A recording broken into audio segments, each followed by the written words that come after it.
Roobni waqtii arfaasaa jalqabe kuni oomishaa fi oomishtummaa waqtii gannaa fuula dura keenya jiruu fi faayidaa guddaa kan qabuuf yeroo isaa kan eeggatedha jedhu Daayirektarri Olaanaa Inistituutii Meetiroolojii Biyyaalessaa Obbo Faxxana Tashooma. Giddugala biyyattii gara kibbaatitti jiran kanneen akka godinaalee Oromiyaa, kibba Oromiyaa, godinaalee akka Boorana, Baalee fi gammoojjiiwwan godina Gujii dabalatee kan jiran kan ilaallatu kana malees immoo naannoo Somaalee, Sidaama isaan kun rooba gannaa, rooba arfaasaa, rooba idilee yookaan immoo rooba waqtii isaa eeggatee jechuudha.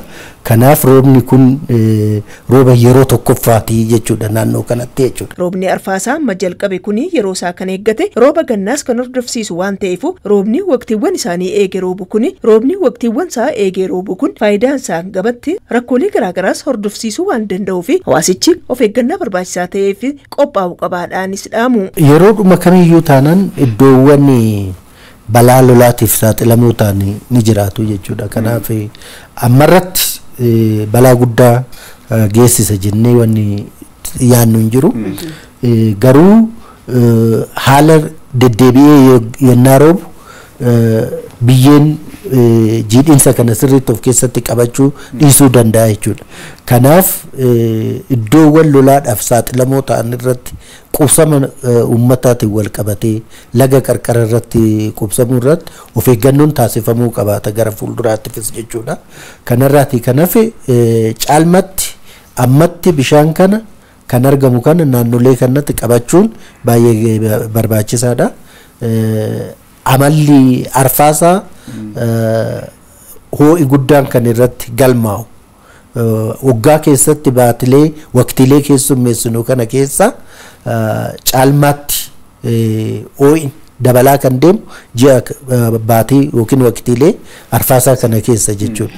Ho'iinsi ni dabala kanneen akka dhibeewwan busaa fi kan kana fakkaataniifis wanti saaxiluu danda'u dabalaatii kan deemu ta'a jechuudha. Kanaaf naannoo kana hunda irratti of eeggannoon baay'ee barbaachisaa of eeggachuu ni barbaachisaa jechuudha. Haalawwan tilmaamaa meetiroolojii biyyaalessaatiin jiruun roobni arfaasaa amma yeroo isaatti jalqabe kuni rooba gannaa kan hordofsiisu waan ta'eefis roobawwan waqtii isaanii eeganii rooban kuni hawaasichi sirnaan fayyadame oomishaa fi oomishtummaasaa guddifachuu qabas jedhaniiru. Haalli dhiibbaan haala qilleensaa amma jiru jiidhinsi garboota adda addaarraa gara biyyattii keenyaatti seenaa jiru ji'oota keessattuu torbee kanaa fi torbee achaanu akka gaarii kan jiru waan ta'eef carraa kanatti fayyadamee inni oomisha bonaa gaggeessu itti fufee qophii maasaa ooyiruu isaa qopheessuudhaaf baay'ee barbaachisaadha.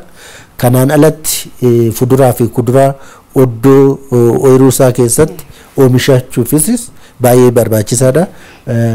Iddoowwan jallisiidhaan misoomaniifis bishaan lafa jalatti kan gubbaarratti argamu qofa osoo hin taane keessattuu boolla gadi fageenya keessaa qotamuufis bishaan roobni gubbaarraa roobu kun innis akka gabbatu baay'inni isaa akka dabalu kan taasisu waan ta'eef roobni amma dhufee jiru carraa guddaa kan hawaasa keenyaaf qabatee dhufu waan ta'eef isatti fayyadamanii deemuun baay'ee barbaachisaadha.